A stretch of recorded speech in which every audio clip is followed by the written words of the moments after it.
Akala ko ikaw ay aking utong sa aking kamingin, ngunit ang ikaw ay akapin, naglalaho sa dilim.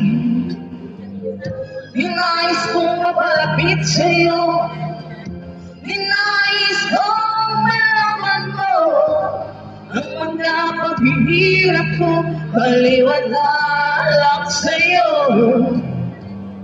Ikaw ay aking minahal, kasama ko may kapal, ngunit ako pala'y naging isang hangal, ang lahat ng isang katulad mo.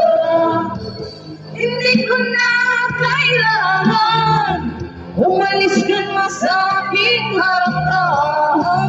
Damdamin ko sa'yo ngayon ay naglaho na. At ito